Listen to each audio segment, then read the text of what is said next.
How's it going? Today I'm going to be discussing cold exposure and my personal experience, how you can get started and what the benefits are. So to start with my personal experience, I've been having 1 to 2 cold showers a day now for the past 4 months. I do it first thing in the morning. I wake up, don't open my blinds, I literally grab a towel, grab my phone and go straight in, put some music on and have a cold shower. Now, often people say not to have music for your cold shower because it's more about the discipline. I find I can have a cold shower without the music, however I'm going to stay in longer and I'm going to be more pumped up to go in there with the music. Of course, I'm losing a discipline element of it, but I'm still getting the recovery benefits, the anti-inflammatory benefits, the circulation, all that good stuff at the expense of I've got music on when I'm doing it. That's my personal way of doing it. I'd rather have the cold shower with music than not have a cold shower.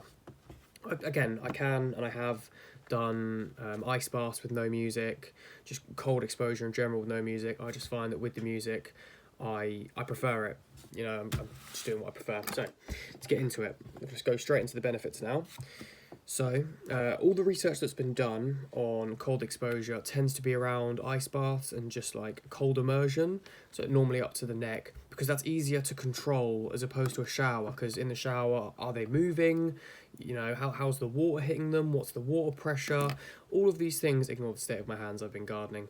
There's a lot of different variables involved in a cold shower as opposed to just getting in cold water and staying there. That's easier to control, easier to measure, easier to quantify. You can assess how much cold someone is in if they're up to their neck, and you can't really assess it as well if they're moving around. And some people might not be rubbing down their arms because your hair is going to be stood on end to try and create a thermal sheath. So if people aren't washing over their body properly, then they're going to be warmer than the person who's letting the water go all the way over them, and they're rubbing their hair down, breaking that sheath up, getting the cold right on their skin. So all the benefits I'm going to discuss have been on people that have been in ice baths, cold exposure, as opposed to cold showers. However, cold showers are they're normally easier to do. They're cheaper because it uses less water. And most people have showers, not everyone has a bath, so it's better to have a cold shower than not to have anything at all. But if you can have cold baths and if you can stomach it, absolutely go for that option. So for the first benefit is improved energy and focus. I'm going to be reading a little bit off my notes and then just talk about it at the end. So, deliberate cold exposure causes a release of adrenaline and noradrenaline, which are neurochemicals that induce a feeling of alertness and energy. This is sustained a while after exposure. I find this myself. As soon as I have my cold shower in the morning, I feel awake, alert, ready to do everything I need to do in the morning. Again, when I have one in the evening, it wakes me up just for my evening, so I'm not feeling like tired around 6, 7 o'clock. It gets me till my 9 o'clock, 8:30 bedtime. So, improve one's resilience. So this doesn't necessarily apply as much if you're going in with music, because that's motivating you as opposed to self-motivation. However, you're still motivating yourself to a sense when you're going into the cold water, understanding that there is a level of discipline and discomfort to it. So this improvement in resilience carries over to your day-to-day. I'll explain that in a second.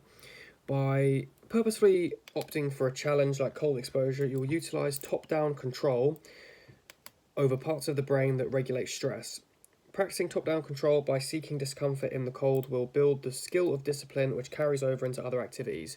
If you've already done something difficult in your morning, you're going to get out of that cold shower, you're going to get dressed, tidy your room, and then you'll think, right, I've already done something really difficult, what else can I do? And when you're in those difficult situations, maybe you've got to go to work and there's things that are sort of stressful at work or your business, there's stressful things going on, you can manage it more because you're going through difficulties first thing and you're taking them head on. Next one is improvements in mood. Cold exposure causes an extended release of dopamine, which is a powerful neurotransmitter that lifts mood, enhances attention and focus, and promotes goal-driven behaviour.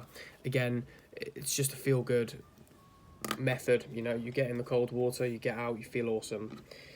Effects on metabolism. So there is an increase in metabolism short term because of the raising core body temperature, which burns energy or calories. Overall, calories burned isn't significant. There is an adaptation of converting stored white fat or energy stores into brown fat, which is highly metabolically active, thus improving your ability to withstand the cold. So essentially what that is you burn a little bit of energy to keep your body temperature up because Otherwise, go hypothermic. You know, I know what I meant. As well as this, you also have the adaptation of being able to withstand more cold temperatures over time. It's like going to the gym. You get better at doing certain things the more you do them. So, recovery. Cold exposure is highly effective at decreasing muscle soreness, perceived recovery, and muscle power. Cold water immersion, not showers, can limit some size, strength, and endurance gains when done 4 hours after training. Better to do before or wait longer than 4 hours unless you want to recover faster. To expand on that, you may want to recover faster if you're doing a technical sport like a fighting sport, or can't really think of another technicals, perhaps like fencing, something like that, where there's a lot of technique and there's physical demands, but you're not focusing on the physical aspect. If you're a strength trainer, you are focused on your strength. You've nailed your form. You now need to get stronger. So a cold shower, or especially a cold water immersion, like a cold ice bath, is not going to be. Sorry, my leg's really itchy. I've got loads of stings on it. I've completely lost my train of thought there. Yeah, you're going to be focused more so on your technique if you're a boxer, and so the cold water immersion would be a better option because you can recover and then do more technique-based stuff, as opposed to strength training when these stings are ridiculous. I've been gardening all day in shorts, thought that'd be a good idea. Stinging nettles have done me something different. But yeah, you get the idea. So that's recovery covered. It said that the showers don't have this effect on hindering sort of size, strength, and endurance gains. So do bear that in mind. If you want to have a cold shower, that apparently is all right. But then the benefits of the training, like the physiological benefits, will be hindered by an ice bath. Apologies if you can hear the people outside. Not a lot I can do about that. Okay. The last point I'm going to discuss is about why the research has been done on ice baths and not on showers, is that body hair can create a thermal layer to counteract the cold and maintain temperature. To get the best results in resilience training and health benefits, move in the cold water and keep hands and feet in the water. So we've got a lot of capillaries in our hands and feet, so that's why that's noted in there. But in general, when you're in the cold water, if you're rubbing your body down while you're under the water, you're going to be breaking that layer, and the water's going to be cooling you down more. So not only is it going to be more difficult, which builds your resilience, but it's also going to be yielding higher health benefit amounts because it's more difficult. You're getting more cold without having to reduce the temperature of the water anymore, because you're just making it more difficult for yourself. Now, final thing, cold immersion versus showers. What's best and how to start? Personally, I like both. I think if you're just starting out, you've not done a lot of cold water therapy before, definitely start with the showers. You're going to find it difficult.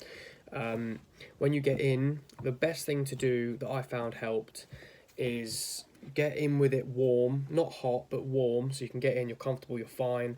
Turn it down slowly, get adjusted. Maybe do this for 5-10 minutes. No, more close to 5.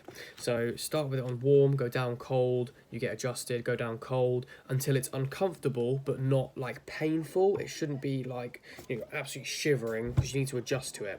So get to it, you feel cold, and then stop there, and the next day try and get a bit colder.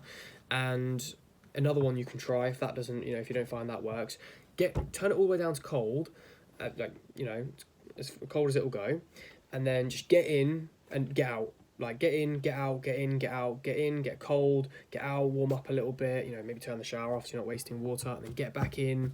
And all these methods are going to be improving your resilience to the cold, and the more cold exposure you do, the more adjusted you are going to get. Now I can get in with it cold. I feel cold, but it's not that bad. You do get a lot more adjusted to it the more you do it. So when you've cold showered for a little while, I would recommend giving ice baths a go, or even go cold water first and then put some ice in. Honestly, you'll feel it. You'll be in there for a couple minutes, you'll get out, you'll feel great. Your recovery will go up. If you've got really sore legs the day after training, if you go sit in some ice water for maybe even a minute, that's it. You don't need to sit in there for too long. You get out, you feel great. So that concludes today's video on cold showers. Honestly, depending what time of the day you're watching this, if it's late at night, perhaps wouldn't recommend it. But if you're just sat around and you want, something you can do right now to, improve your mood, improve your recovery, improve your resilience and discipline, just have a cold shower. Give it a go. Try the methods I've mentioned. As you progress and get better at the skill, you can have cold, like ice water baths, all that stuff, all great for your body. But thanks very much for watching, and I'll see you in the next one.